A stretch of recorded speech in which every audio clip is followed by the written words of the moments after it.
And tayo naman ay matitira yung mga mukhang bata. Amen. Sino naniniwala yung katabi mo, mukhang bata yan. Di ba? Young at heart. Pag di nag-amen yung katabi mo, patawarin mo na lang. February naman ngayon, it's love month. Kaya, bigyan ko na isa pang chance. Sino naniniwala yung katabi mo ay mukhang bata? Yes. Fresh na fresh yan. Lalo na ngayon, Sundays. Pwede ba palakpakan natin ng Panginoon for 1 month kung naniniwala ka naging tapat ng Lord sa'yo. Ang bilis ng panahon. January is over. So papatayin na rin yung aircon ng mundo. Sino dito nakaranas ng masalamig na simoy ng hangin kahit papano? Pero unti-unti na siyang nawawala. So sinulit sana natin noong January. Now, ang gusto kong i-share sa atin is, bago ko i-share yung gusto kong i-share, as we want to, of course, bagamat nasa Anabu yung pinaka-mother church natin, but we want to greet them ng happy 32nd anniversary kasi 32 years na yung CMJ itong Philippines, which is tayo connected doon. Nagsimula sa Anabu sa isang garahe. Now, meron na tayo sa Anabu, meron tayo sa Capiz, meron tayo sa Batangas, meron tayo sa Novaliches, at other parts ang binubuksan pa ngayon. And of course, isa sa pinakabunso na branch is tayo sa Muntinlupa. But we want to thank God for 7 years, mag-7 years tayo ngayong taon na to, at ito na ang ginawa ng Panginoon sa atin. Amen po ba? Because ang theme natin this year, hindi lamang sa church, kundi yung pinaka-G12 family natin. Nakita nyo kanina sa video, ang theme for 2024 ay The Great Harvest. Pwede ba sabihin natin, Great Harvest? Sino ang nag-expect na merong malaking great harvest na mangyayari sa buhay ng katabi po natin? Amen? So, pag sinabing harvest sa Tagalog ay ani, di ba? Anihan. Ngayon, hindi po ako, medyo naputol na sa akin yung, hindi na ako nakaranas nung talagang magsaka. Yung papa ko nakaranas pa kasi yung imus, doon sa Anabu, sa Cavite, puro palayan po yun. Ngayon, naging subdivision na. So, ang huli kong naranasang buhay talaga is yung maligo sa ilog, naranasan ko, yung manghuli ng mga isda doon. Although hindi ako nakahuli ng isda kasi madudulas yung hito. Pero yung pagsasaka, hindi ko na naranasan. Sino po nakaranas na magsaka pa at saka mang-ani? Ayun, sina kuya, nakaranas pa, di ba? Bagamat, sino naniniwala pinakamasaya dyan is yung pag-aani, di ba? Pero, stressful din mag-ani. Kasi kapag hindi mo daw naani ng tama yon, or kapag hindi mo siya naani sa tamang oras, darating yung tag-ulan or darating yung iba na mag-i-spoil yung inani mo. Kaya magiging sayang. Tama po? So, pero totoo ba na merong aanihin ang mga nagtanim?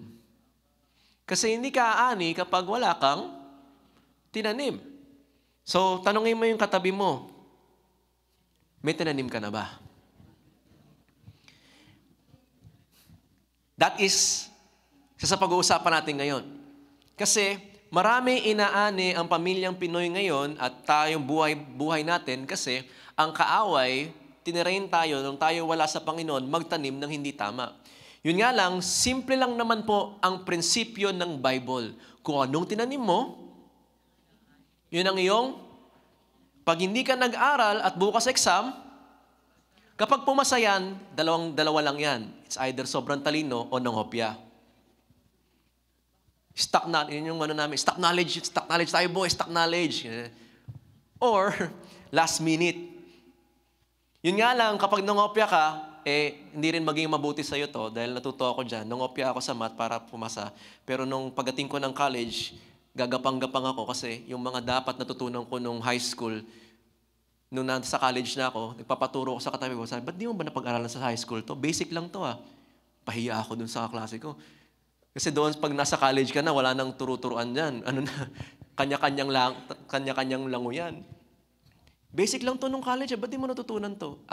Sa isip-isip ko kasi nangopya ako. Kung anong tinanim ko, kahit pumasa ako, pero ang tinanim ko kasi yung pandaraya, aanihin ko ay wala din. Kaya, at the end of the day, ang buhay ay nakatayo sa mga principles ng Panginoon. If you want to harvest, again, sino dito naniniwala, maraming harvest yung katabi mo.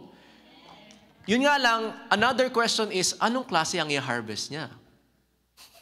Meron kasing good fruit, meron ding bad fruit. Tawag ng ibang relihiyon dito, karma. Pero sa Bible, walang karma, meron lang sa kanila, kapag tinanim mo, yun ang iyong aanihin. Kaya ang pag-uusapan natin ngayon, if we want na itong year na to, na nilid ang ating mga leaders, yung ating mga pastors, mga mentors natin, na ang direksyon ng Diyos para sa 2024, hindi ba sa horoscope, hindi ba sa pagbabasa ng kamay o kung anong lucky charm na meron tayo ngayon, kung year of the dog ka, cat, year of the tuko, or mamili ka, hindi tayo nakabase doon, nakabase tayo sa salita ng Lord, at ang sabi ng Panginoon through our leaders is, this year is a great harvest year. Yun nga lang, kailangan ang magdidikta ng harvest mo ay yung quality ng pagtatanim mo. Kung hindi ka nakapagtanim, wala kang aanihin. Or kapag ang tinanim natin ay hindi tama, ang great harvest natin ay hindi din tama. May tama ka. So, ang pag-usapan natin ngayon is yung seed principle. Everybody say seed principle. Kailangan magaling tayong magtanim. Hindi lamang sa physical na seed, kundi every day of our life, you are planting something. Sa pamilya mo, sa sarili mo, sa buhay mo, sa finances, at sa iba't ibang aspeto ng buhay.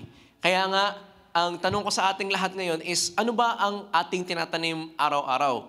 Baka kaya nag-e-expect tayo at nananalangin tayo, pero ganito yan kahit manalangin ka sa Panginoon, pero pag wala kang tinanim, anong papatubuin ng Diyos? Simple lang. When we pray to God, si Lord, kaya niya magpadala ng rain, kaya niya magpadala ng supernatural na bagay para sa atin, pero ang tanong niya sa iyo, anak, nagpe-pray ka sa ganitong nangyayari sa family mo. Nagpe-pray ka na umayos yung buhay niyo financially. Nagpe-pray ka, anak, na maging ayos kayo ng pamilya mo. Nagpe-pray ka, anak, ng magiging future partner mo. Mag-pray ka, anak, ng magandang opportunity. Pero wala kang kayang patubuin kasi wala kang tinanim. Kaya nga, even science proves the Word of God. Kasi, may kita natin, in science, pag kung anong tinanim mo, yun ang iyong aanihin.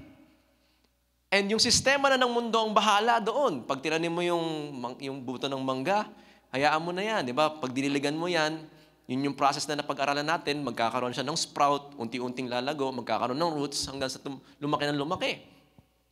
Pero, kahit anong ganda ng soil, at kahit anong dami ng ulan, walang tutubo hanggat walang tinatanim.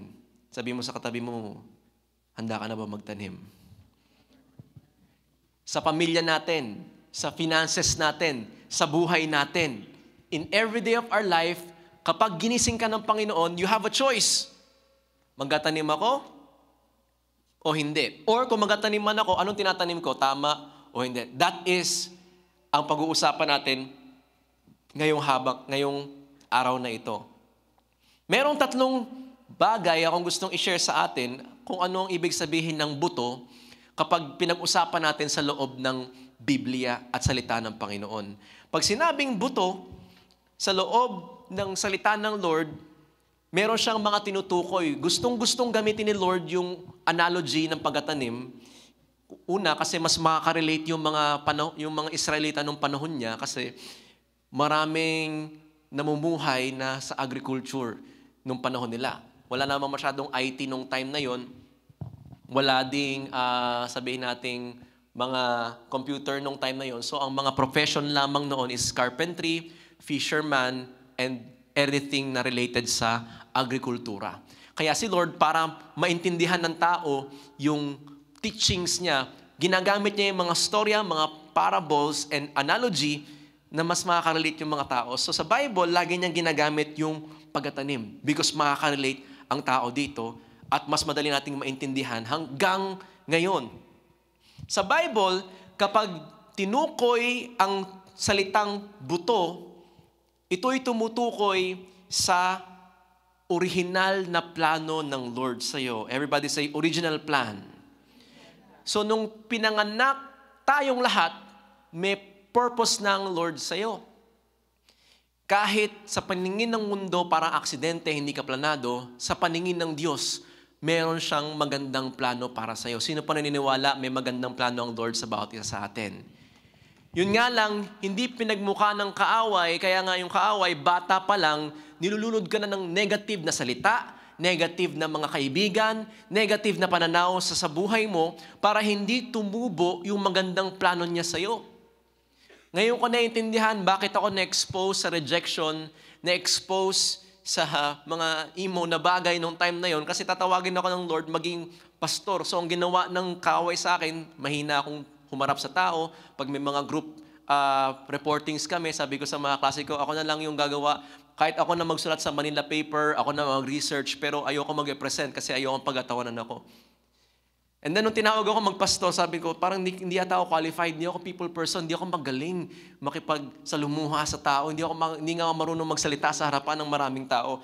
Because ayaw ng kaaway na lumabas yung tunay na potensyal nung katabi mo. Another is yung potential, speaking, yun yung potential nung katabi mo. Sininiwala yung katabi mo, may magandang potential yan. Diba? So, hindi lamang yung plano ng Panginoon sa iyo, kundi yung potential ng Lord sa loob natin. Merong mga strength yung katabi mo na hindi lumalabas because hindi siya marunong magtanim. O hindi natin marunong itanim yung kagandahan na ginawa ng Lord sa atin. Or, yung kinalakihan natin, hindi lumago yung potential natin kasi nga, hindi tayo nagkaroon ng tamang kultura dahil lahat naman tayo lumaki na hindi ganong kalapit sa Panginoon. Ngayon, meron tayong chance na bawiin yon kasi si Lord, binigyan tayo ng relationship para lumabas yung potential. Sino naniniwala ngayong 2024, lalabas yung potential ng katabi mo? Kasi, alam nyo, ang potential ng buto, ano ba ang final form ng buto? Kung Pokemon is yung may final evolution, ano ang final form ng buto? Prutas ulit? Sino nagsasabi na ang final form ng buto, prutas? O sino magsasabi ang final form ng buto, puno? Kaya nga sa loob ng isang mansanas, merong ilang mansanas. Ano mas marami?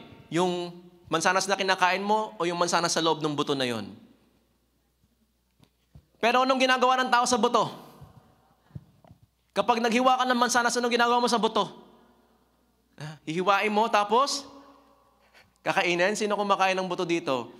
Sino ito katulad ko pag kumakain ka ng ponkan? Minsan tinatamad na ako. O kaya sa pakwan, anong ginagawa ng tao sa buto? Sa mangga, anong ginagawa sa buto? Pinangkakayod mo. Pero di ba? Hindi natin masyado napapahalagahan yung buto. Bakit? Sa pananaw ng tao, yung buto, wala to. Pero sa taong marunong magtanim, anong tingin sa buto? Sa loob nito, business to, business. Bigyan mo ako ng lupa, bibigyan kita ng magandang buhay. Diba? Bakit? Sa mata ng tao, hanggang basurahan lang yung buto. Sa mata ng marunong magtanim, ano to? Bigyan mo ako ng tatlong ganyan, tatanim ko. Pag ako nagkaroon ng 3 mangga, gano'ng kadaming mangga ang tutubo dyan? Sino nakita na ng mabungang mangga, puno ng mangga? Nung pumunta kami ng Batangas, nag-mission kami doon sa isang church natin doon, nag-share kami, and then after nun, punta kayo doon sa, parang tawag nila manggahan. Tapos ang daming mga puno ng mangga, puro hinog na. Pagpunta namin doon, ang daming mga bunga ng mangga nasa lapag. Sobrang, naamoy mo na matamis yung mangga, parang nakakatakam na pulutin yung mangga kahit madumi na at kainin mo. Pero nung humangin, ang daming nahuhulog na mangga, parang gusto kong pulutin yung iba, pero sabi, wag na, sira na yan, di ba? Kunin na lang natin yung mga kayang masalo. Sobrang dami, parang daming mangga, hindi na namin makuha lahat. Pero alam mo ba yung lahat ng yun, pag binenta mo, pwede ka nang pangkitaan ng buhay. Yun nga lang, hindi lahat kasi nakakita ng potensyal ng buto. So naniniwala, yung katabi mo, buto yan. Sabihin mo sa katabi mo, buto. Ay, hindi. Sabihin mo sa katabi mo, buto ka. Isa kang buto. Di ba? Sabi ng mga tao sa katabi mo, di ba? Wala kang mapapatunguhan. Di ba? Hanggang dyan ka na lang. Maaring may narinig ka na, yan ang pangarap mo? Di ba? Wala yan. Ang pambasura lang yan. Tinatawag ka ng Lord? Sigurado ka? Maayos tayo pag sumunod tayo sa Panginoon? Pero hindi. Today, God wants to remind you na ikaw ay isang buto na tinanim ng Panginoon sa iyong pamilya because sa iyo magmumula ang napakagandang plano ng Panginoon who believes na mayroong magandang potential ng Lord sa buhay ng bawat isa sa atin ngayon. Sa iniwala, ngayong year na to, mayroong magandang harvest ang Panginoon para sa atin. Amen. If you believe that, give Him praise today because may potential sa atin. Hindi mo alam, yung katabi mo, ganyan lang yan. Pag tinignan mo yung katabi mo sa katabi mo, parang buto nga. Yung mabuhok pang buto. Parang ang sarap idura. Pero hindi mo alam, kunin mo na yung autograph niya habang maaga pa. Kasi hindi mo alam, baka, CEO pala yan. Hindi mo alam, baka balang araw, artista pala yung katabi mo. Hindi mo alam, pastor pala yung katabi mo balang araw. Di ba? Hindi mo alam, baka maging influencer pala yan. Pero tamang influencer, hindi yung ganun-ganun lang yung kayang gawin. Yung influencer na nag-a-add ng value sa society. Tulungan mo ko mag-encourage sa katabi mo, sabihin mo sa kanya, may potential ka. Tingnan natin ngayon sinasabi ng Bible, 2 Corinthians 9, verse 10. Sabi po dito, sabay-sabay nating basahin. 1, 2, 3, go! And bread for food will supply and multiply your seed for sowing and increase the harvest of your... Okay, tingnan niyo mabuti ha. Si Lord nag-supply ng seed at saka bread for... So yung seed, tinatanim, yung bread, kinakain. Pag tayo nagtrabaho at sumuweldo ka, magandang budgeting principle to. Meron akong itinatabi, pang-tanim, pang-invest, para kay Lord. Pero meron akong pangkain, pang-meral ko, pang mga needs namin, pamasahe. Sa buhay ko, may oras ako para magtrabaho, para sa pamilya, para sa personal na stuff, pero meron akong pang-invest, pang-develop ng sarili ko, pang-intimacy namin ng Panginoon. Kasi kailangan meron akong tinatanim. Kaya marami ang hindi nagkakaranas ng full blessing ng Panginoon because ang lagi nating pinapanalangin sa Panginoon, Lord, give me bread. Kailangan namin ng pagkain. Give us this day our daily bread. Tama yun, sabi ng Panginoon. And God will give you bread para mag-survive ka. Pero, nakakalimutan natin mag-invest ng seed. Yes, mag-aaral ako. Yes, mag-atrabaho ako. Pero kung nainiwala ka na hanggang dyan lang ang sweldo mo, mag-i-invest ako. Maglalaan ako ng time na mag-aral ng ibang bagay. Kaya sa YouTube ngayon, hindi lamang vlog ang pwede kong mapanood. Merong mga business influencers na pwede kong panoorin para mas magaling ako matalino maghawak ng pera. Yes, kahit estudyante pa lang ako, marunong na ako mag-budget. Hindi ako, sinasabi ko na yun yung pwede nyong gawin. Nung estudyante ako, hindi ako marunong mag-budget. Pag ako nagkasunod ng baon nung time na yun, 4 hours sa computer shop kaagad. Kahit kumain ako ng Dewberry para sa lunch, yun lang. Basta makapag 4 hours ako sa computer shop. Sorry, wala pang ML nung time na yun. Siguro kung nakaranas ako ng may smartphone na, edi smartphone yung kinaadikan ko nung time na yun. Pero willing ako baliktad no? Yung tinaniman ko, yung computer shop, yung bread for food ko kahit Dewberry lang. So, saan ako gumaling? Doon sa computer shop. Anong inani ko sa computer shop? Ngayon, wala. Anong return of investment ko doon? Wala. Memories. Nung trash chokan namin at amoy pawis na environment. At laging may nanonood na bata sa likod ko na, ano yan? Ano yan? Palaro? Ano yan? Yun na lang. Magandang kwentuhan, pero Pag nagutom ba si Adasa, kailangan ko ng gatas. Ano sabihin ko? Huwag ka mag-alala. Dati ako nagko-computer shop. Mabusog ka doon. Hindi pwede yun. Lalo na ngayon sa mundo, tumataas yung inflation, humihirap yung buhay, pinapatalino tayo ng Panginoon na, Lord, nanghingi ako ng miracle sa'yo, si Lord na magbibigay ng miracle. Sino naniniwala mas mahirap magpatubo kaysa magtanim? Kung palit kayo ng science, sila magtatanim, ikaw magpapatubo. Mahirap yun. Ikaw utos dun sa sa buto. Sino naniniwala mas madali magtanim? Imposible sa tao magpatubo. Bakit? Sistema na yun ng mundo eh. Sa mundo natin, sa spiritual principle, si Lord bahala magpatubo kasi mas mahirap sa'yo yun. Imposible na magpatubo. Pero ang Lord, sinasabi dito, He who supplies seed and bread for food will supply and ano po yung word? Everybody say multiply. Ano yung minumultiply ng Lord? Hindi yung bread, yung seed. Kaya kahit mag-pray ka, Lord, multiply mo yung bread namin, multiply mo yung bread namin.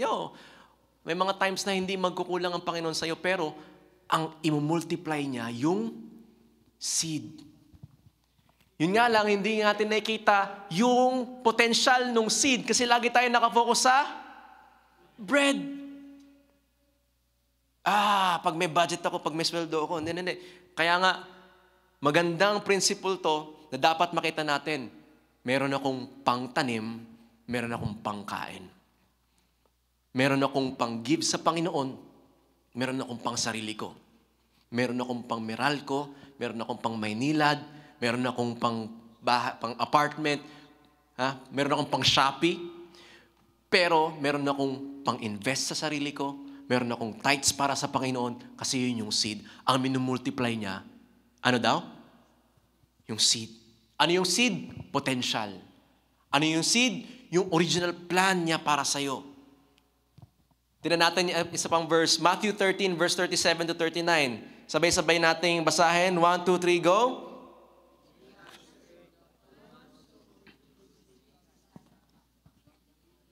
The field is the word, and the good seed stands for the people of. The weeds are the people of and the enemy is the harvest is the end of the age, and the harvesters are, naku, eto malupit. Kaya nga, yung katabi natin, buto din yan. Pero sabi dito ng Panginoon, yung Son of Man is the farmer. Si Jesus, ang Diyos, siya yung nagtanim ng good seed. Ano daw yung field? Yung mundo. And the good seed represents the people of Pero hindi lamang palang good seed meron dito sa mundo. Meron din tinatawag na weeds. Merong seed, merong weeds. Ano daw yung weeds? The people who belong to the evil one. Sino nagtanim sa kanila? The enemy who planted the weeds among the wheat is the harvest is at the end of the world, and the harvesters are the angel. Teka, tingnan natin mabuti. Meron palang seed, good seed. Yun yung nagbibilong kay Jesus. Pero meron ding weeds, nagbibilong sa evil one. Tanong ko, ano sa tingin mo yung katabi mo? Seed o weed? Ayusin mo yung sagot mo sa katabi mo. Seed ba yan o smoke weeds every day? Siya iniwala yung katabi mo, seeds yan. Nagbabalat seed. I believe that every one of us here is a seed because tinanim ka ng Panginoon. At naniniwala ako may potential ka. Pero ito din natin mabuti. Merong mga weeds din. Kaya nga, kailangan matuto tayong sumama sa mga tamang tao. And I believe na pag tayo nagpatuloy sa Panginoon, even though may mga panahong nasa weeds tayo noon, ngayon, nilagay tayo ng Panginoon to become a seed. Again, sino naniniwala yung katabi mo? Good seed yan. Tulungan mo ako mag-encourage sa katabi mo, sabi mo sa kanya, good seed ka. Kaya huwag kang magiging weeds. Kaya nga lagi sinasabi ni Pastor Jerry, merong anak ng Diyos, pero may anak din ng demonyo. Walang pwedeng demonyos. Ano yun? Diyos at demonyo nagsama. Walang lukewarm, walang gitna. Ako 50-50 ako, parang lang, just the right. 50% good, 50% bad. The right mix. Gusto ko nung tamang pait ng kape. Di ba? Parang, di pwede yan. Sa Revelations, pag binasa nyo, minsan mas gusto pa ng Lord, buti yung malalamig, at least alam ko hindi para sa akin. Buti yung mga may init, para sa akin, alam ko mahal ko sila, mahal nila ako. Pero kayong mga malalagamgam, sinusuko ko kayo. Bakit? Hindi ko kayo maintindihan. Ano ba talaga ang dapat, ano ba talaga position mo? Hindi ka makapag-decide. Kaya again, sininiwala yung katabi mo, good seed yan. Declare mo rin sa katabi mo, good seed ka. Minsan nagiging weed, pero good seed ka pa din. Ang weeds kasi, hindi mo naman talaga matanggal, di ba? Sino nakita ng tumubo na lang yung ugat doon sa may likod nyo, o kaya hindi likod na, sa likodan ng bahay, di ba? Pag nagtabas ka ng mga weeds, pag umulan lang ng konti, mamaya, meron na ulit yan. Kaya hindi talaga mawala yung mga pagsubok, yung mga storms in our life, pero kailangan natin maging good seed. Matthew 13:31-32, bago ko i-share yung mga principles na pwede nating pag-usapan ngayon. Basahin natin sabay-sabay. 1, 2, 3, go! Okay? The kingdom is like a mustard seed which a man took and planted in his field. Though it is the smallest of all seed,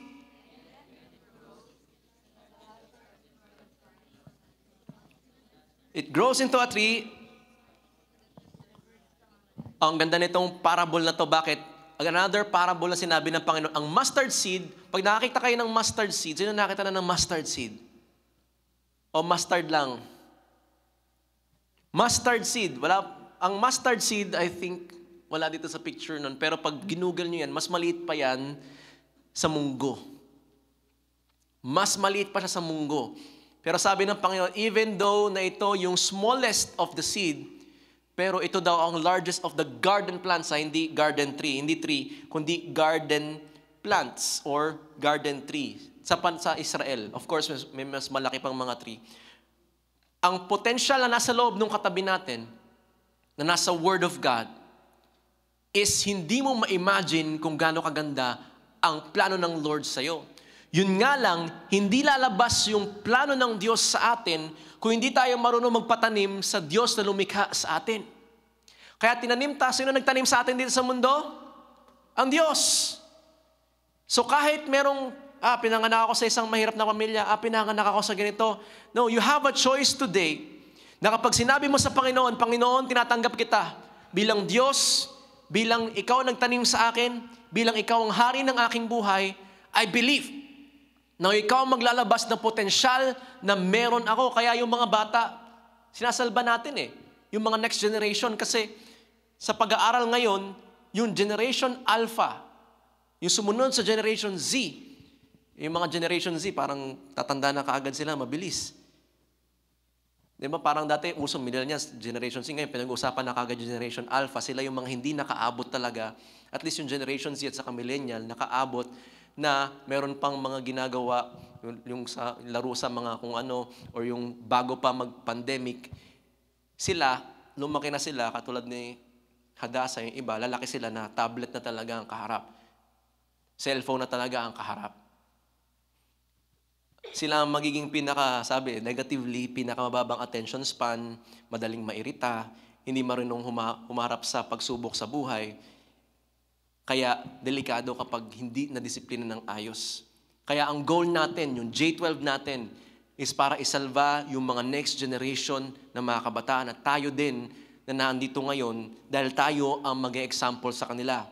Hindi yung sinasabi natin, kundi yung sinasapamuhay natin ang magbibigay ng tamang example sa kanila. So, ang sabi dito, yung mustard seed, kahit sobrang liit, kapag naitanim siya, lalabas yung potential na meron sa kanya. So regardless kung saan man tayong family pinanganak, anuman yung kahinaan na meron tayo, kapag tayo ay nagpatanim sa Diyos na lumikha sa atin, yung potential na nilagay ng Lord sa'yo, lalabas yan. That's why ang church, I believe, ay hindi about sa religion. Ang religion ay nakafocus lang na gawin mo to, at baka may mangyaring maganda sa'yo. Si Lord, hindi. Relasyon. Kapag relasyon, sumama ka sa akin. Makipagniig ka sa akin. Kaibiganin mo ko. Yung church natin every Sunday, hindi lamang ito. Di ba? Hindi lang tayo upo dito, makinig, and then tapos na. Kundi sayang yun kapag gano'n yung naging lifestyle natin. Kundi I pray na itong nare-receive natin, hindi lang matapos na nakapakinggan natin, ay, ang ganda ng joke ni Pasok, ang ganda nung ganito kanina, umiyak tayo, pero pagdating ng Monday, wala ulit. No, hayaan mong may tanim ka ng Panginoon. Lumago sa iyo yan. Because may magandang pangarap ang Lord sa ating lahat. Sino po naniniwala na may magandang plano ang Lord about isa sa atin? Ang mustard seed, wag nating mamaliitin. The kingdom of heaven is like a mustard seed. Smallest of all seeds, but it becomes the largest garden plants. It grows into the tree, and birds came and make nest in its branches. Ibig sabihin, hindi ka lamang maging blessing sa sarili mo, kundi magiging blessing ka sa ibang tao. Yun ang calling ng Lord simula kay Abraham sa lahat ng mga sumusunod sa Kanya. Hindi lamang maging mabless, kundi maging blessing. Sabi mo sa katabi mo, maging blessing ka. Ang goal ng marami, maging blessed lang. Pero ang maganda sa seed, hindi lang siya basta napagpala, kundi napagpapala yung mga nasa paligid niya. Again, sininiwala yung katabi mo, maging pagpapala rin yan sa kapaligid niya. So, we need na mag-start magtanim ngayon. Sino excited magtanim ngayon 2024 para marami tayong harvest? Amen po ba? So, ganito yan. Pwede kang mag-sow sa finances mo. Pwede kang magtanim sa pamilya mo. Pwede kang magtanim sa personal life mo. Share ko yung mga principle sa Bible about sowing at siguro magbibigay ako ng mga practical na bagay na pwede nating i-apply sa buhay natin. So number 1, the principle of sowing and reaping. Everybody say sowing and reaping. Sa Tagalog, pagtatanim at pag-aani. O kaya kung ano ang tinanim mo, yun ang iyong aanihin. Malinaw sa Biblia na sinabi, kung ano ang iyong tinanim, yun ang iyong aanihin. Sabi ng isang Chinese proverb is that the best time to sow, ang the best na oras daw para magtanim, kailan? Kailan ang pinakamagandang oras magtanim? Kahapon.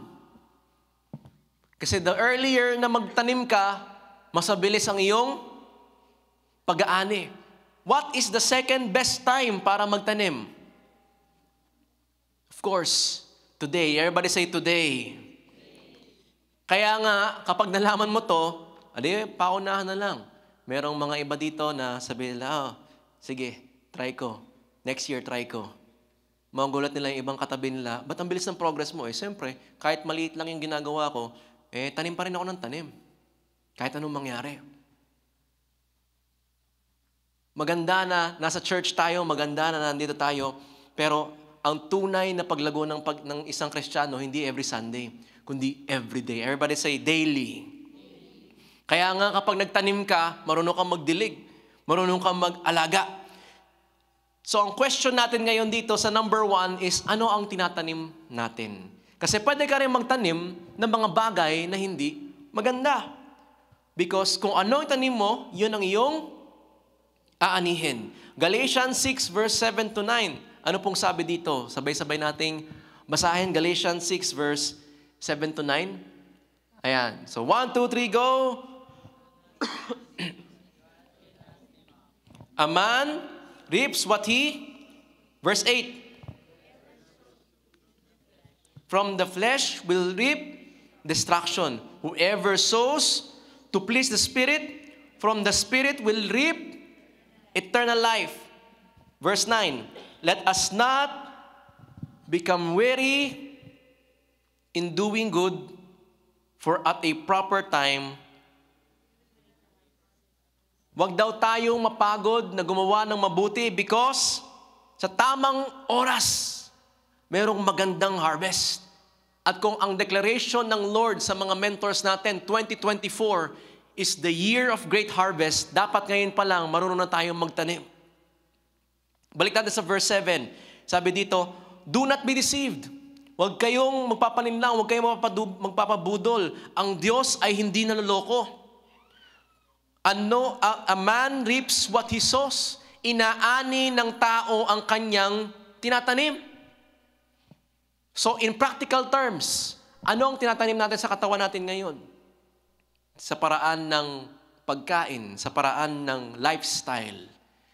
Kasi lahat aayusin ng Panginoon, even health. Nung bago kami, last 2 weeks ago, nag-share ako ng, akala ko mamatay na ako nung nakaranas ako ng heartburn na dinala ako sa hospital, clinic. Nung time na yon, bago mag-birthday si Hadassah, it was a reminder ng Lord sa akin, Jem, hindi ka na bata. I know, mag-32 years ka lang palang ngayon at parang feeling mo bata ka pa pero hindi ka na, wala ka na sa kalendaryo this year. At kung gusto mong gamitin ka pa ng Panginoon, mag-ayos ka ng kinakain mo. Huwag ka nang magsabay ng bulalo at mefenamic acid. Nakakain ka ng sobrang dami. So, it was a reminder ng Lord sa akin. Akala ko ba pag church, spiritual? Hindi. Kasi templo, sabi sa 1 Corinthians, ang katawan natin ay templo ng banal na spirito. So, makagamit ka ng Panginoon kung gaano mo inaalagaan yung katawan mo. Parang sa kotse, kahit ang ganda ng makina niyan, may susi ka, ang ganda ng aircon, pero sira-sira pala yung hindi mo iningatan, kahit gaano pa kaganda yan, gaano ka mamahalin yan, may sira ka agad yan. Pero meron kayong makita na magagaling sa kotse na kahit ang gamit nila, yung panahong 1992 pang vintage sa Toyota, pero ang ganda pa rin ng takbo. Bakit? Isa lang, ang tanong mo sa kanila, bakit tumagal ng ganyan yan? Lagi ko po itong pinapa-check up. Lagi ko po itong inaayos. Hindi ko ito pinapakain ng kung ano-ano. Ano bang pinapakain sa kotse, pero inaayos ko yung maintenance sa kanya. Kaya nga, sabihin mo sa katabi mo, kamusta ka? Anong tinatanim mo sa katawan mo ngayon? Di ba? Kaya at the end of the day, yes, marami sa atin dito, nasa kabataan pa, yung iba sa atin, nasa young at heart na. Pero dapat nating tignan yun. Sa family, ano ang tinatanim natin yung mga salita? One of the greatest na pang-unite ng pamilya at pangsira ng pamilya ay nasa salita. Sabi sa Bible, life and death is in the power of tongue. Yung buhay o kamatayan ay nasa kung ano yung sinasabi natin. Sabi sa Proverbs, yung dila ng isang tao o kung paano siya magsalita ay parang rudder ng ship o kaya manibela ng barko. Ito ang nagsasabi ko saang direction ka, kung bubunggo ka ba o hindi. Kaya at the end of the day, ano ang tinatanim nating salita sa ating family? Kaya ang natutunan namin kay Hadassah ngayon, 1-year-old siya, at minsan nakikita namin, ginagaya niya yung mga ginagawa namin sa mga bagay-bagay. Kaya kapag meron kaming diskusyonan, misunderstanding, o merong mga kailangan pag-usapan, hindi namin ginagawa sa harapan niya kasi hindi siya makikinig sa kung anong sinasabi namin, kundi gagawin niya kung ano ang nakikita niyang ginagawa namin. It's not what a person say that makes him credible, but what he does. Because action speaks louder than words. Sa ating finances, ano po yung tinatanim natin? Kung paano ko mag-handle ng pera. Alam ko, kakatapos lang ng 2.22 o mamaya merong 3.3 sa Shopee o kung anong sale. Pero marunong ba tayo magtanim when it comes sa ating financial life? Ito yung mga bagay na pwede mo i-take note na hindi pagkatapos ng Sunday, makita natin, okay, sige, okay na. No, tinan mo yung buhay natin. Kasi pag nagtatanim ka, sila itong mga plantita pa rin hanggang ngayon o natapos na nung COVID. Pag plantita ka, titignan mo kung ano yung nangyayari sa plants mo every day. Kung ano yung dapat kong diligan. So kung nagtatanim ako, ano ang tinatanim ko? Sa buhay ko, binabantayan ko yung mga tinatanim ko. Tanungin mo yung katabi mo, anong tinatanim mo? At ang pinakamatindi sa lahat, yung oras natin. Ang oras ay mas magastos o mas matindi ang value kaysa pera. Paano ko nasabi yan? Kasi marami nagbabayad sa hospital ngayon ng malalaking halaga para mapahaba ang oras ng buhay nila. Pero pag wala na, wala na. Hindi mo makikita ang halaga ng ng oras hanggat hindi mo makikita, pag nakikita mong paikli na ng paikli ang ating buhay. Kaya nga sabi ng quote is, time is gold. Pero nung bata pa ako, parang isip ko, madami pa akong oras kasi 18 years old pa lang ako, 16 years old pa lang ako, pero hindi mo alam. Hindi mo alam. Kaya nga ang Lord, laging sabi ni David sa Psalms, tulungan mo kong bilangin ang araw ko. Sa English, teach me to number my days. Ibig sabihin, bilangin yung araw ko. Kasi hindi naman dumadagdag yung oras ko eh. Nababawasan ang buhay ko araw-araw. Hindi ako tumatanda. Nauubos yung buhay ko every day. Hindi ko alam kung kailan ako nakukunin ng Panginoon. But, kapag nakita ko to, sowing and reaping, gagamitin ko yung oras ko dahil ang oras ko ang pinakamahalaga sa lahat. How do we spend our time? Kapag ikaw ay kabataan ngayon, you have the luxury of time. Mayaman ka sa oras. Bagamat ang finances mo ay nakarely sa baon, pero ngayong nasa 30 plus na o nasa yung mga nagtatrabaho dito o yung mga magulang na, marami, yan yung time na marami kang pera. I mean, of course, may times na talagang napupunta sa mga gastusin sa bahay, pero yan naman yung panahon na kahit mga young professionals na marami kang pera pero kulang naman na sa oras.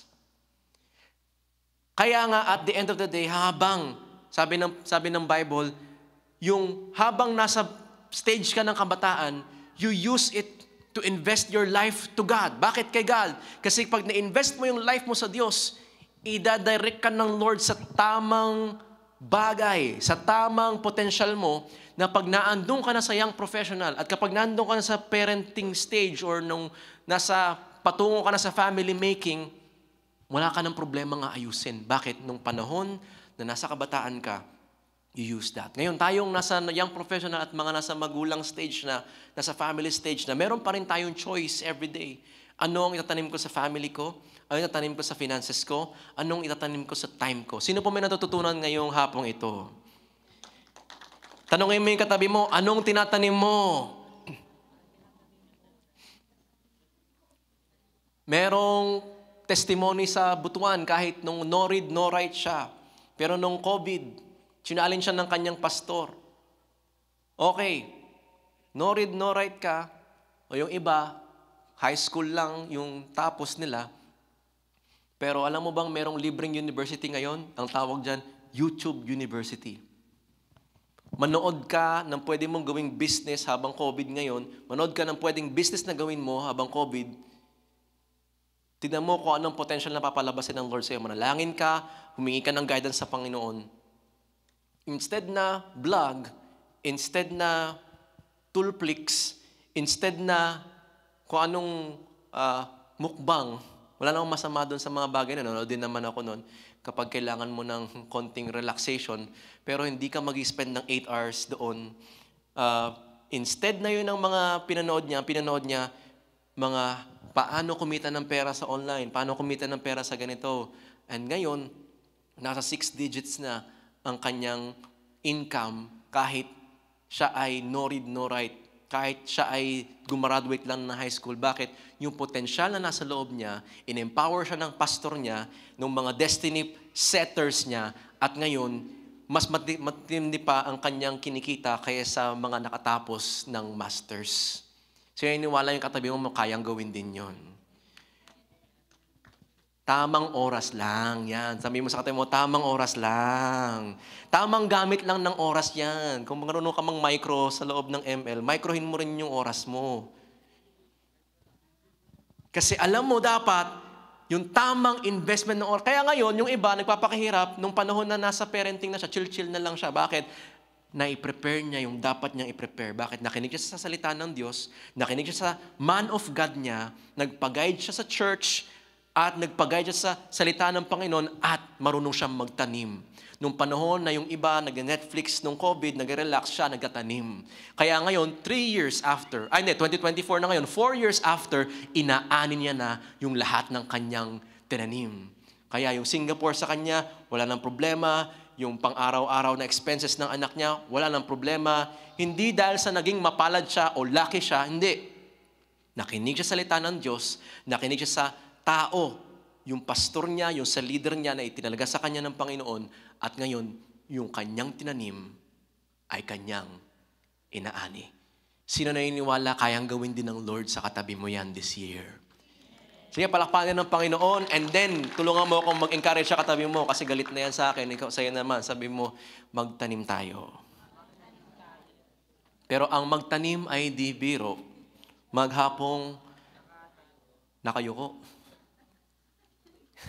Hindi ka makatayo, hindi ka makaupo. Kasi nakaganyan sila, di ba? Magtanim ay di biro, maghapong nakayuko. Kaya nga, yung iba, sige, maglaro lang kayo niyan, sige. Pero ako, magtatanim muna ako. Kasi ako, iyak muna ngayon, tawa later. O gusto mo ikaw, tawa muna ngayon, iyak later. You choose. Sabi mo sa akin mo, choose one. Hindi pwedeng, alam ka naman, tawa ka lang, hindi pwede yun, iba na yun. Kung iyak at iyak ka lang, iba din yun. So number 1, sowing and magtanim tayo. Kung gusto natin maayos ang ating family, magtanim tayo. Magtanim tayo ng tamang salita. Magtanim tayo na, okay, Sunday ngayon. Pag Sunday, it's family day. Sa church tayo, di ba? Pag Sunday, it's family day. Pag sa finances natin, Lord, yung ibang ikapong bahagi nito, bibigay ko sa iyo. Bakit? Naniniwala ko na ikaw ang source ng lahat. And then yung bahagi nito, meron akong panggastos sa mga pangangailangan, meron ding para sa akin, pero meron ding pangtanim. Number 2, na principle natin, is seed is for sowing. Kailangan makita mo na kung ang Lord nagbibigay ng buto at ng tinapay, seed for sowing, bread for food, huwag mong pagpapalitin yan. Yung iba, seed for food, kinakain. Yung bread, yung tinatanim, wala kang magagawa dyan. Kahit mag-try tayo mamaya, kumuha ka ng paso, tapos kumuha ka ng tinapay, kahit gardenia pa, itanim mo. Anong tutubo dyan? Wala. Parang molds. O kung ano pa, di ba? Kakainin lang yan ng germs doon sa soil. Bakit? Because we need to know, seed is for sowing. Ang tanong natin dyan, ang mahiwagang tanong is, nagtatanim ka ba? Tanongin mo yung katabi mo, nagtatanim ka ba? Hanggat hindi ka nagtatanim, pwede ka magtanim ng hindi maganda, aani ka ng hindi maganda. Magtanim ka ng tama, aani ka ng tama. Pero ang pinakamatinding temptation ng kaaway sa atin is, huwag ka na magtanim. Mapapagod ka lang.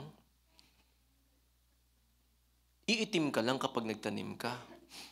Diba? May hirapan ka lang. Sige, nag-YouTube University. Hindi ko naman maintindihan. Ang hirap naman nito. Diba? Makapanood na nga lang ng iba. Ang goal ng kaaway, ma-procrastinate ka. Bakit? Kasi pag sinayang mo yung oras mo, mas mahalaga pa yan sa pera. Kapag sinayang mo yung panahon na, hindi muna ako magtatanim sa pamilya ko. Kailan ka magtatanim kapag nasa kabaong na? Usually, doon nagtatanim ng magandang salita, di ba? Alam mo, itong tropa ko to, yung papa ko, yung mama ko, ang galing niya, di ba? Ganito, ang ganda. Kaso lang, yung patay, hindi niya na nare-realize yun. Ando na lang siya. Kahit anong iyak mo, lagi ko naririnig kay papa na, kahit anong iyak mo, kahit anong magandang sabihin mo doon sa lamay, hindi na niya ma-appreciate yun. Kailan niya ma-appreciate yun? Kung buhay pa. Yung katabi mo, na-appreciate mo ba yung katabi mo ngayon? Sabi mo nga sa kanya, I appreciate you. Di ba? Kung katabi mo yung magulang mo, I appreciate you ma, I appreciate you pa. Kahit may times na nagkakairingan tayo, you know, but you know na, Konyo. You know that I love you na so much. Magtanim tayo. Hanggat buhay pa. Magtanim tayo. Sabi ko noon, ako kung nalaman ko lang to, nung ako ay, instead na yung 4 hours ko sa computer shop, pinampanood ko ng mga pang-business nung time na yon, ay, baka mas lalong iba ang naging ano. Although wala na akong pwedeng gawin doon, hindi mo na pwedeng bawiin yung nakaraan. Pero ngayon, you have the capacity na magtanim. Mag-invest ka sa sarili mo. Because unless you plant a seed, it will not show its original form. John 12 verse 24. Sabay-sabay nating basahin. 1, 2, 3, go. 1, 2, 3, go. Very truly, I tell you, unless a kernel of wheat and dies, it remains. But if it dies, ayan. So kapag merong, sino dito nakatry, nag-frame ka ng buto? Kasi ang ganda ng buto. Ang cute naman ng buto na to. Ma-frame nga. O kaya, pag pumunta ka sa Bicol, makakita ka doon ng mga pili nuts na ginawang keychain. Di ba, naka-wax na lang sila. Pero, pag magandang keychain, pero hanggang doon na lang siya. Hindi niya nalalabas yung pili tree na pwede mag-produce ng another batch of pili nuts. Bakit? Kasi, hindi niya tinanim. Sabi ng Panginoon dito, unless a kernel of wheat falls into the ground and dies. Hanggat hindi ka nagatanim, hindi tutubo. Kaya kung may family tayo ngayon, choose na magtanim ng tamang salita ngayon. Kasi yun ang ating aanihin. Kapag may nag-start na magsalita ng tama, ng appreciate, gentle, yung love, joy, peace, patience, kindness, dun magsisimula yung cycle. Pero sabi dito, kapag harsh word, it broods anger. Kaya may mga times na nagsisimula lang naman yung away sa isang salita na nasabi. Pag sa ating finances, we need to plant a seed na tama. Yes, meron akong pangkain. Yes, meron akong panggala. Pero dapat meron akong para kay Lord at meron akong pang-improve sa sarili ko. Kasi naniniwala ako na meron pang capability ako bukod sa dito. Unless magtanim ka, hindi tutubo ang tinanim mo kasi hindi lalabas yung potensyal. Kaya, sino dito ngayon 2024, you will choose na magtanim sa ating family. Sino dito, by the grace of God, we will ask God na bigyan tayo ng lakas magtanim sa ating finances. Amen. Sino iniwala, meron tayong magtanim sa ating future investments kasi may mga nag-business dito. Diba? So iniwala, may mga business na ipapanganak ang Panginoon sa bawat isa sa atin. Kasi, marunong tayong magtanim. Unless you plant the seed, you will not harvest. Kahit sabihin pa natin, Great Harvest 2024, di ba? Kahit anong sigaw natin sa loob ng church, pero ang hinihintay ng Panginoon, nakaredy na yung anghel. Nakaredy na yung kamay niya. Nakaredy na yung galaw niya. Hinihintay niya na lang, ready na ba kayo? Battalion 1 ng angel para magbigay ng favor? Yes sir, ready na po. Yung mga anghel na pang-guard, nakaredy na ba kayo? Yes sir, okay na po. Ako, nakaredy na ako magpala dito. Pag tinanim niya to, sugod na kayo. Lahat ng dapat pabor sa buhay niya, papaganahin niyo. Anak ko yan. Yes sir. Tanim na. Magtanim ka na anak. Tayo. Anong gagawin ko, Lord? Magtanim ka na. Natamad ako, bukas na lang. O sige, bukas na lang. Basta bantay lang kayo, kinabukasan. Magtanim na kaya siya? Nakaredy na yung mga anghel. Ano sa tingin mo? Magtanim na kaya yun? Naku po. Nadali ng Shopee. Wag na lang. Bukas na lang daw. O sige. Bukas na lang ulit. Mamaya, 2025 na. Lord, medyo wala. Sige, lipat kayo dun sa isa. Yun yung marunong magtanim. Batalyon 1, Batalyon 2, lipat kayo dun sa isa. Yun yung marunong magtanim. Lipat. Bakit? Si Lord, nakaabang magpala sa mga taong marunong magtanim. Siya iniwala yung katabi mo marunong magtanim yan. Sabi mo sa katabi mo, magtanim ka na. Kasi ang naghihintay ng Lord, unless the kernel of wheat falls to the ground and dies, Naalala niyo yung kwento ng pinakain ng Lord yung 5,000? Sabi niya sa mga disciples niya, sinong gusto magpakain sa 5,000? Yung isang disciple nagkwenta kaagad. Ang tanong lang ni Lord is, sinong kapakain? Anong sabi ng disciple niya? Lord, kahit isang taong sweldo, hindi kaya. Hindi naman tinanong ni Lord kung magkano yung papakain eh. Pero merong isang bata na lumapit sa Panginoon at sabi niya, Lord, meron akong baon, 5 tinapay, 2 isda. Gamitin mo. At ano nangyari? Yun yung pinagpala ng Panginoon at yun yung ginamit ng Lord para mapakain yung 5,000 at higit pa. Kapag tayo ay nagkaroon ng pananampalataya katulad ng bata na yon, kahit sa tingin mo kulang, kahit sa tingin mo, ito lang pinanggalingan ko. No. Kahit yan lang ang pinanggalingan mo, huwag mong ilang yan. Because pag tinanim ka ng Diyos, may potential ka at never magkakamali ang Diyos sa pagkatawag sa'yo. Sino niniwala hindi nagkamali ang Lord sa pagtawag sa'yo ngayon? Sino niniwala hindi aksidente ba't nakaupo ka ngayon? Kasi ginigising ng Diyos yung potential ng katabi mo ngayon dahil naniniwala siyang you are more than what you think you are. Pero hanggat hindi mo na-realize na kailangan magtanim ako, andun pa rin yung poverty mentality kasi ganito lang kami, nasa Pilipinas lang kami, o ganito. Pero sino naniniwala, 2024, babaguhin natin ang mindset natin because this year is a year of great harvest. Amen po ba? Sabi mo sa katabi mo, magtatanim na tayo. Sa mga cell nyo mamaya, pag-usapan nyo yan, ano yung mga action plan nyo, hindi yung take away lang. Ngayon, ibahin na natin guys, hindi na take away. Anong action plan mo? Kasi pag sa pagtatanim, hindi pwedeng take away. Ano nagawa mo doon kanina? Meron akong take away na kapag tinanim ko pala, aani ako.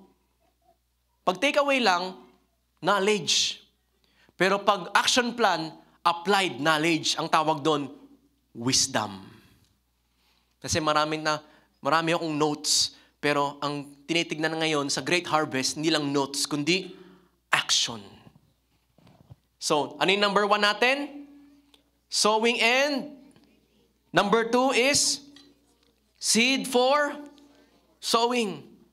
Kaya nga, nung nag-aral ako sa Bible school, sabi ng prof sa akin, marami ka matututunan about sa Bible. Ang delikado dyan, baka gamitin mo lang yung pang-debate. Maraming tumalino sa Bible pero hindi lumapit sa Diyos. Kasi pwedeng marami kang alam dito, pero hindi mo kilala ang Diyos dito. Ang tawag doon, pariseyo. Yung mga pariseyo, ang daming alam dito. Pero hindi sila napalapit sa Panginoon. Nasa harapan nila yung Messiah, pero hindi nila alam. Kaya alam mo, mas hanga pa ang Diyos sa hindi aral ng Bible school, pero merong love, merong joy, merong peace, merong patience, merong kindness, gentleness, self-control. Bakit? Yun yung sinabi sa Galatia, ang fruits of the Holy Spirit, hindi yung graduate ng Bible school. Ang fruits of the Holy Spirit, nagmamahal ka ba? May joy ba na nakikita sa'yo? Di ba? Kaya yung iba, parang di ma-convince na Kristiyano Kasi, Kristiyano ka, ba't parang lagi kang malungkot? Pero siya niniwala, dito makikita yung joy na galing sa Panginoon na nagmumula sa Kanya. Mula sa katabi mo. Amen po ba? Tinan mo yung katabi mo, tinan mo may joy yan, di ba? Hindi yung panlinis ng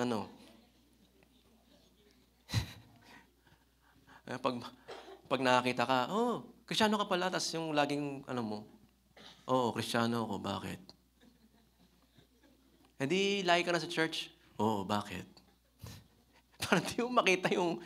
Pero again, sininiwala, mag-harvest tayo ng love, joy, peace, patience, kindness sa ating family, sa ating community. Because pag si Lord ang nasa center ng buhay natin, maraming harvest ng pagbabago sa buhay natin mangyayari. Sininiwala doon. Amen po ba? Sige po, purihin natin ang Panginoon. Last nating pag-uusapan ngayon is we need to tend and cultivate. Everybody say tend and cultivate. Ang tanong is, inaalagaan mo ba yung tanim mo? Maraming magaling magsimula noong January. Dumami na naman at napuno yung mga gym kasi lumaki yung tiyan nila sa dami ng sangyup na kinain noong December. Ewan ko lang kung February na andun pa din.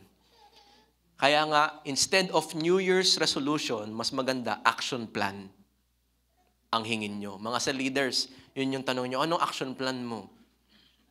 Di ba? Minsan, ang galing magsalita sa takeaway. Ang takeaway, lagi dapat nating unahin ng Panginoon. Oh, ang galing. Pero anong action plan mo? Dapat meron tayong action plan. We need to tend and cultivate. Inaalagaan mo ba yung tanim mo? Psalms 1 verse 1 to 3, ano pong sabi dito? Sabay-sabay nating basahin. 1, 2, 3, go. Oh, the joys of those who do not follow the advice of the wicked or stand around with sinners or join in with, but they delight in the law of the Lord, meditating on it day and they are like trees planted along the riverbank, bearing fruit each season. Their leaves never wither and they prosper. So ganito daw, verse 1, sabi, masaya ang mga taong hindi nag-follow ng advice ng wicked. Or tumatayo kasama ng mga sinners or join in with mockers. Kaya this year, kung gusto mo na umayos ang buhay natin, pumili tayo ng mga tamang destiny helpers natin. Verse 2, ano sabi dito? They delight. Saan sila nag-delight? In the law of the Lord. Nakakatuwa yung katabi mo ngayon kasi instead na nanonood tayo ng movie, naka-cinema tayo, pero nakikinig tayo ng salita ng Panginoon. Pwede mo palakpakan mo ang Lord sa buhay ng katabi mo ngayon. Sabi mo sa kanya, I'm proud of you. O bago mo madala yan dito, marami pang pilitan. Regardless, I'm happy that you made the right choice today because God has a great plan for your life. Amen po ba?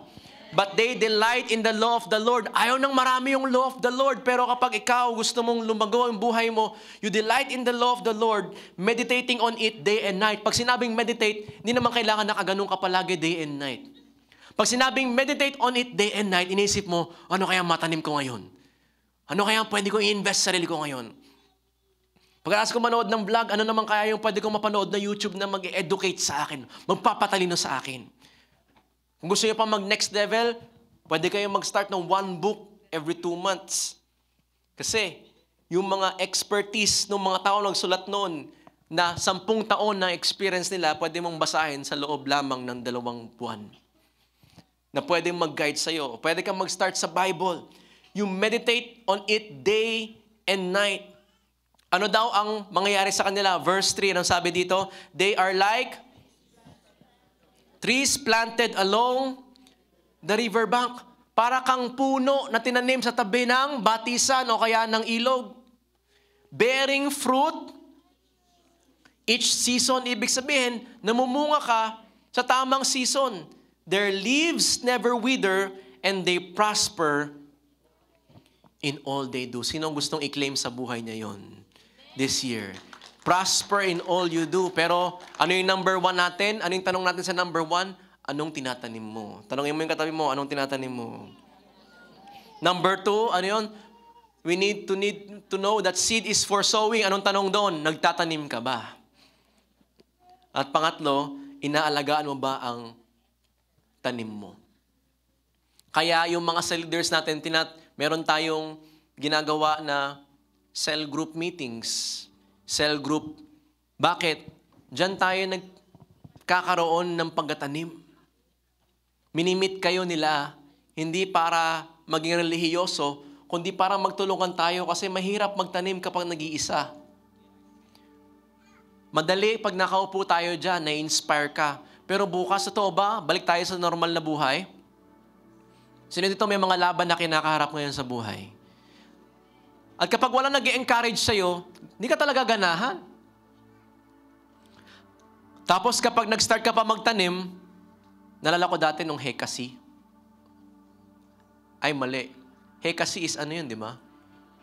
History yun. TLE pala.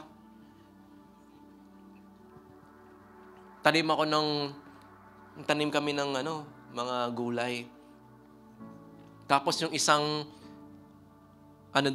ang tawag doon, isang project, bibili ka nung, sino nagawa nito? Bumili ka ng sibuyas, at saka yung jar, idadaw-daw mo yung sibuyas dun sa tubig, kasi hintayin mong tumubo yung roots. Nakita ko yung sa mga ibang kaklase ko, ang haba na nung kanila. Tapos yung tinanim ko, ang liit lang. Doon sa lupa, nagbubungkal na yung mga kaklase ko kasi inaayos nila yung kanila. Ang ganda na nung kanila, sa akin hindi. Nakakawala ng gana. Kasi naiinitan ka, nag-e-effort ka, pero parang wala nangyayari. Pero buti na lang yung teacher ko, magpapasensya. Sabi niya, hintayin mo lang. Minsan mauuna talaga yung iba. Pero tutubo din yan sa'yo. Huwag mong bubungkalin. Pag tinignan mo yan, lalong mamamatay yan. Mahirap magtanim kapag walang nagpapaalala sa'yo, kapag yung expectations mo hindi nangyayari sa reality. Habang nakikinig ka ngayon, I pray na nai-inspire ka ng Panginoon. Sino ini-inspire ng Lord ngayon? Diba? Pero bukas, nagtanim ka, baka katulad mo ako, nung nagtanim ka, naghihintay ka ng bunga, bakit ganon yung katabi ko, yung iba, meron ng tubo, ako wala pa din. Siguro favorite sila ni Lord, ako hindi. O sadyang, hindi lang talaga ako magaling sa ganito. Di ba, madi-discourage ka na. Andyan na naman yung, mapang-asar na demonyo. Take advantage ka pa. Hihihi. Michael Jackson. Hihihi. Parang, oo nga. Anong Diyos? Pa-church ka pa, hindi ka naman pala, wala naman palang pinapatubo. Baka hindi ka mahal ng Diyos. O kaya, totoo bang may Diyos? Yun na. Yung pastor nyo, loko lang kayo ni pastor nyo, di ba? Hanggang sa hindi ka na maniniwala. Pero, kapag meron kang cell leader, pag marunong kang magbasa ng Bible, kaya tinuturoan namin kayo magbasa ng Bible, kasi yun yung magpapaalala sa'yo ng pangako ng Diyos. Na kahit may mga pagsubok o hindi man nangyayari sa oras na gusto mo, yung pinapanalangin mo, huwag kang mag-alala. Mas maganda ang oras ng Diyos kaysa oras mo. Mas maganda ang timing ng Lord sa timing mo. Imaginein mo, pag binalikan mo lahat ng panalangin mo noon at ang laging sagot ng Lord, yes, siguro nagkasira-sira na yung buhay natin. Pero sino ang thankful may mga panalangin ka hindi sinagot ng Diyos kasi ngayon na-realize mong yung pag sinagot ng Lord yun, mga pahamak ka lang. Sometimes, pag tayo nagtanim, meron talagang ganun. Pag nagtanim ka, ang hirap. Tapos hindi pa tumutubo, madi-discourage ka. Pero kung meron tayong community every Sunday, and then meron pa tayong maliliit na community, nagtanim ako, nag-I love you ako dun sa pamilya ko, tapos ang sabi nila, it hurts, man. Sabi mo.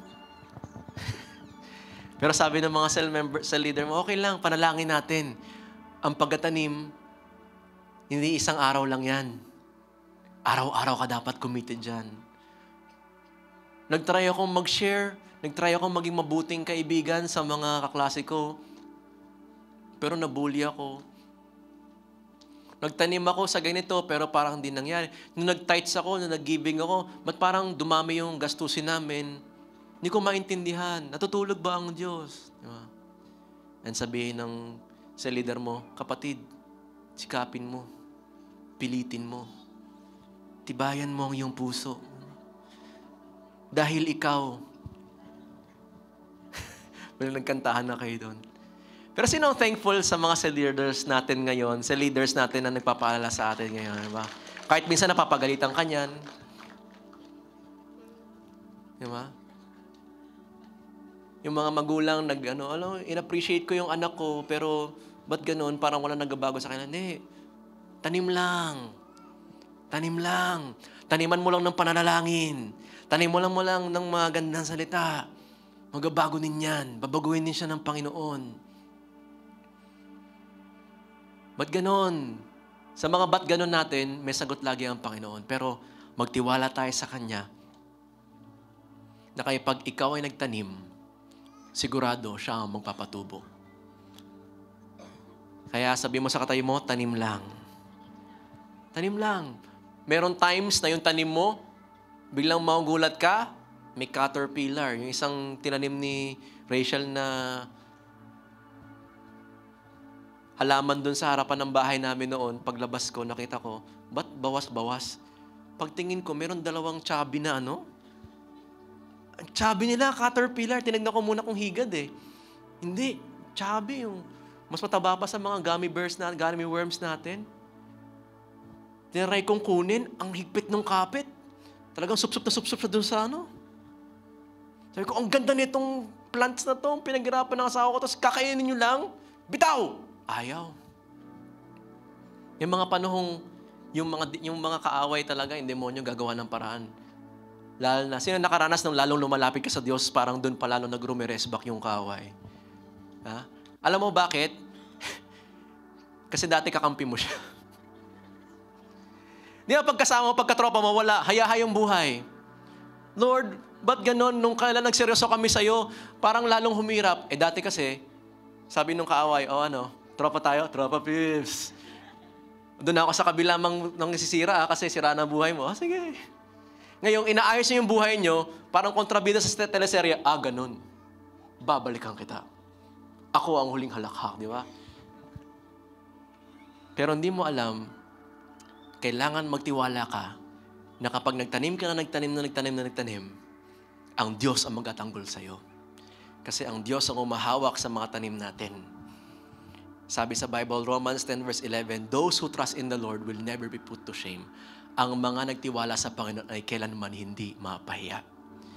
Hindi ka ipapahiya ng Diyos. Pwede ba i-declare mo sa katabi mo yan? Encourage mo na, hindi tayo ipapahiya ng Diyos. Sa kabila, sabi mo, tanim lang. Sino excited sa great harvest ngayong 2024? Sige, palakpakan ng Panginoon and tumayo po tayong lahat. Let me pray for you before tayo mag-meet sa ating mga cell huddles ngayon.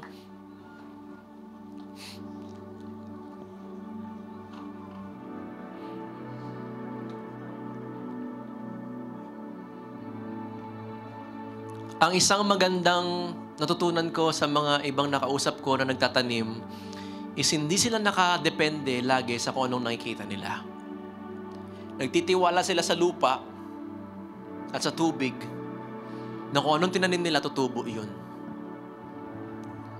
Kapag nagtanim ka pala, hindi ka laging nakadepende sa kung anong nakikita mo kasi minsan, kung anong nakikita mo, hindi yun yung talaga nangyayari sa buto.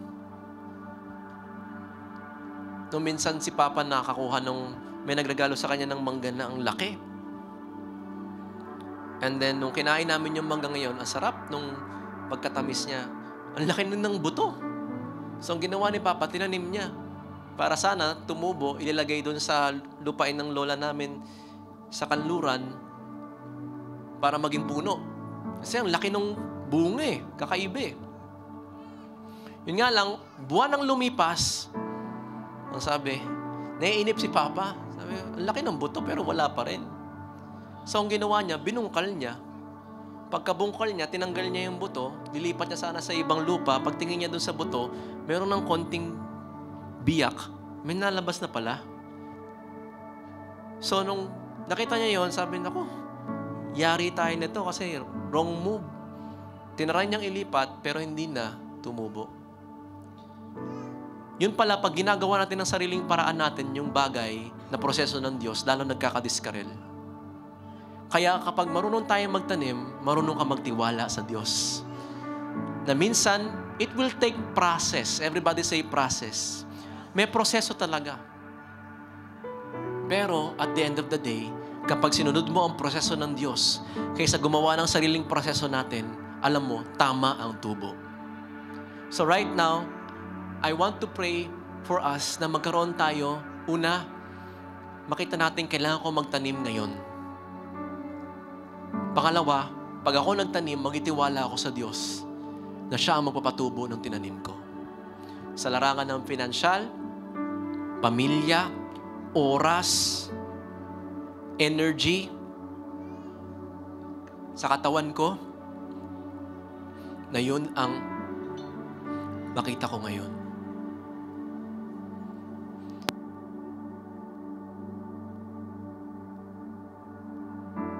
So sa atin ngayon, if you're one of those people na gusto mong sabihin na, Lord, gusto ko pong magtanim, tulungan niyo po akong magtanim ngayon.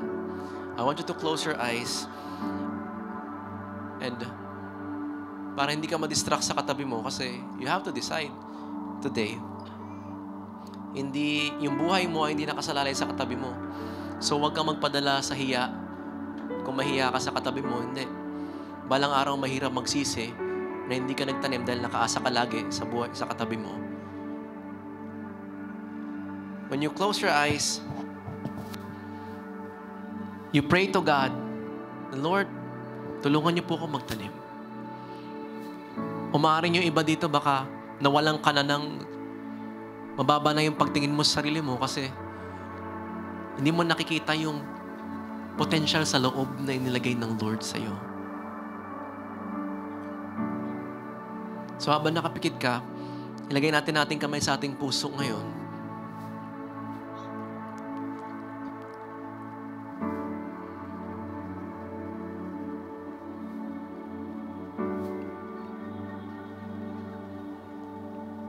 And let me pray for you today.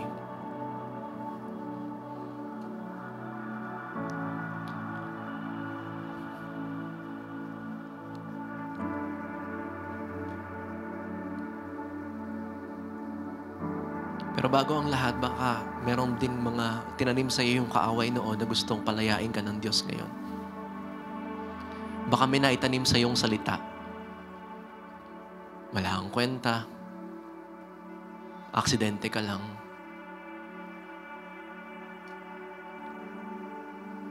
Wala ka mararating, ang bobo mo. Hindi ka namin pinalano. Kaya hindi tumubo-tubo yung potential ng Lord. And gusto ng Diyos ngayon, lumaya ka dyan. Pagalingin ka dyan.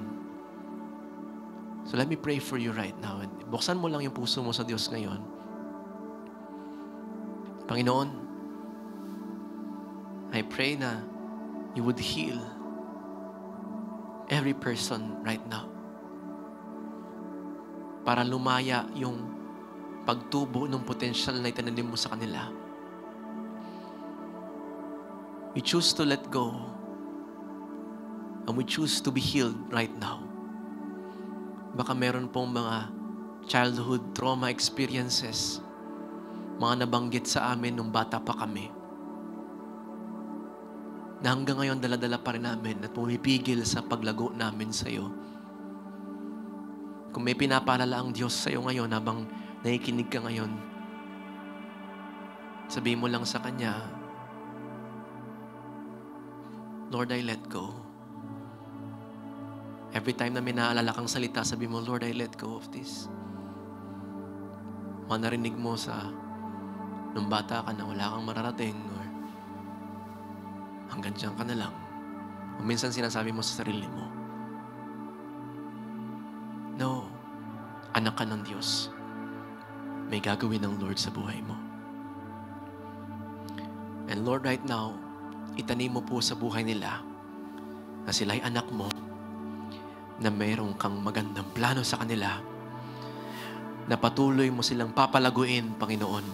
Itanim mo po yung salita mo sa kanila ngayon, na may pangarap ka sa kanila, na hindi sila aksidente, Panginoon, na meron silang halaga sa harapan mo, na meron silang magandang potensyal, Panginoon. Itanim mo po sa kanila, Lord God, na hindi pa huli ang lahat.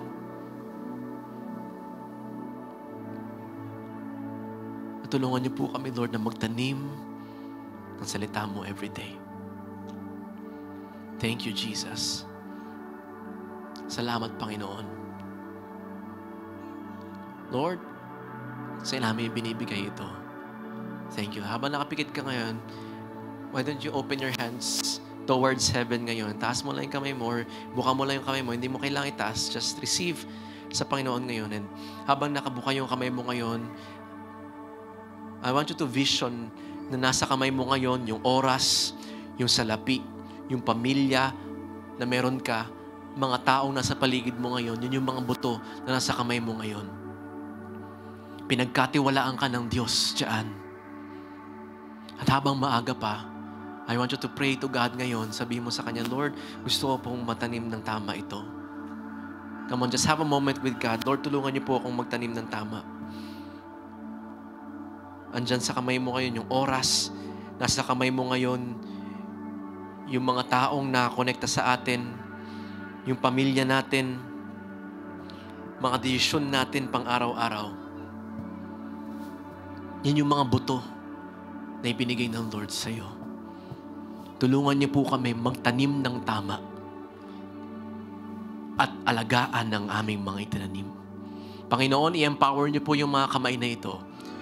Na sa araw-araw na aming pagtatanim, Panginoon, tulungan niyo po kami na mag-sow ng tama, mag-alaga ng tama. And Lord, tinatawag po namin, this year is a year of harvest. Breakthrough sa bawat family, Panginoon. Breakthrough sa financial life, Lord. Maraming lalaya sa utang ngayon. In Jesus' name, Lord. Marami, Lord God, makakapagtapos ng pag-aaral. Maraming lalaya, Lord, sa rejection.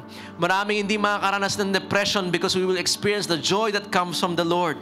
Lord, we declare healing sa bawat katawan, Lord, na nakaka-experience ng sakit ngayon. We declare this in the name of Jesus and by your blood. Thank you, Jesus. Salamat, Lord, sa pag-ibig mo sa amin.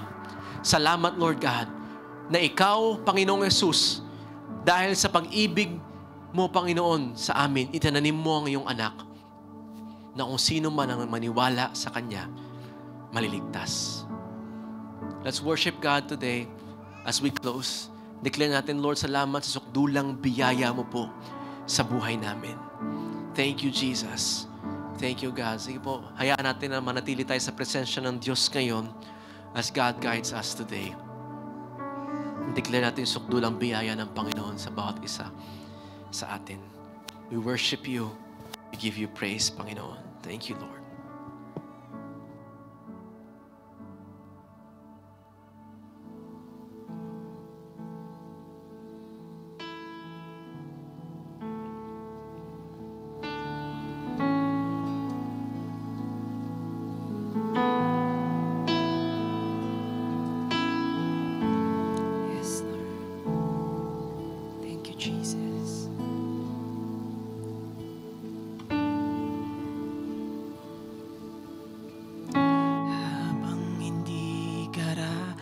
Dapat pagkukulan ng habag at wagas mong pagsinta.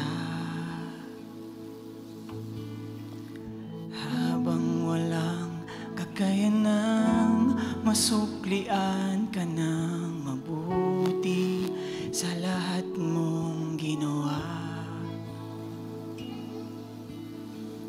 Habang hindi karapat-dapat pagkukulan ng habag at wagas mong pagsinta.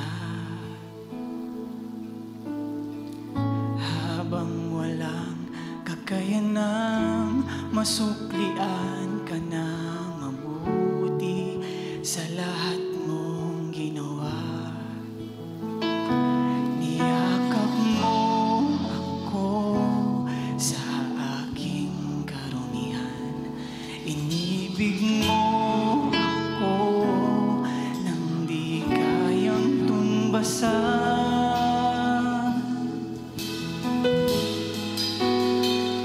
O Diyos ng katarungan at katuwiran na kahit minsa'y di nabahiran ng kabanal at kaluwalhatian. Salamat sa sukdulang biyaya mo. Thank you, Jesus. Ang walang salang manunubos, ang umako ng parusa, nararapat sa akin. Anong habag sa tulad ko, igawad ang iyong katwiran at ako'y patawarin. Niyakap mo ako sa aking karumihan. Inibig mo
Lord God, sa pag-ibig mo na tumanggap sa amin sa kabila ng mga kasalanan namin, Lord God.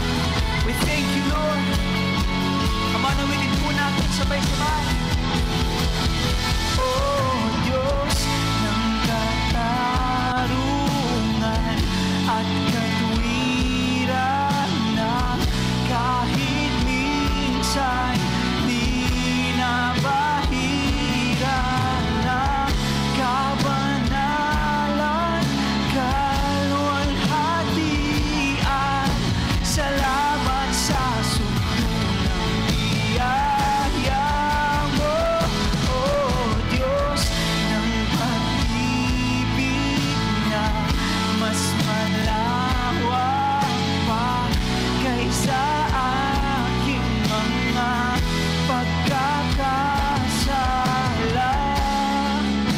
Higit pa sa buhay ko, salamat sa sumunang biyaya mo. Salamat, Panginoon. Kamalayan ang puso mo ngayon at pasalamat sa Diyos sa lahat ng kabutihan niya. Sukdulang biyaya ng Diyos, purihin mo ang Diyos ngayon.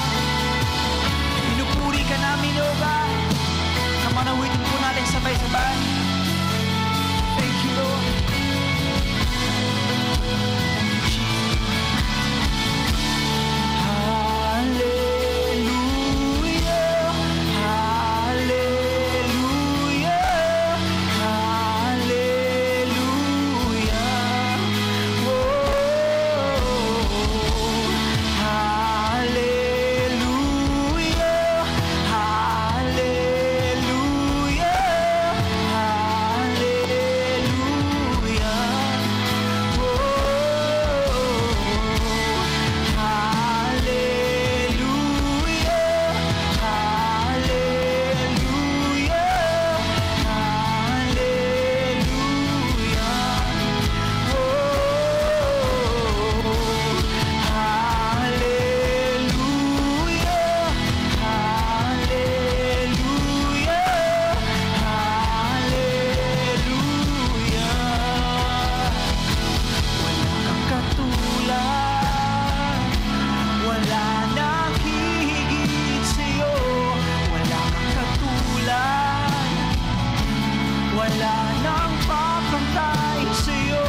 Panawitin mo, wala nang hihigit sa'yo.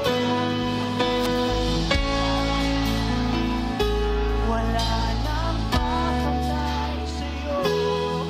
Ikaw ang Diyos noon pa man, maging ngayon at kailanman. Sa habang panahon, sa habang panahon, sa habang panahon, sa habang panahon, sa habang panahon, wala wala kang katulad. Yes, Panginoon. Come on, palakpan mong Diyos ngayon. Nagpapasalamat kami, O God, dahil wala kang katulad at hindi ka nagbabago. So Lord, we thank you. We choose every burden to lay down in your hands, in your feet, Panginoon. Nagpapasalamat kami, Lord God, dahil alam namin na mahal mo kami. Alam namin na mahalaga kami sa inyo, Panginoon. Lord, darating ang bukas, Monday, Tuesday, Wednesday, Thursday. Buong linggo na naman yung haharapin namin. But Lord, we believe na meron kang itaninim na buto sa amin. And Lord, we choose na palaguin ito, Lord God. We choose, Lord God, na pagkatiwalaan ka na bagamat hindi namin agad makita yung resulta. Alam namin na meron kaming Diyos na nakabantay sa amin at maniniwala kami at magtitiwala kami, Panginoon. Dahil ikaw ay tapat. Ikaw ay tunay sa iyong sa mga salita at tapat ka sa mga pangako mo, Panginoon. So Lord, we thank you and we give you all the highest praises. In Jesus' name we pray. Amen and amen. Sige po, palakpan natin Diyos ngayon. And today, let's celebrate pa sa ating mga cell and let's have our action plan na ma-share sa bawat isa sa ating mga cell, sa ating mga huddle. Sige po, let's enjoy and God bless.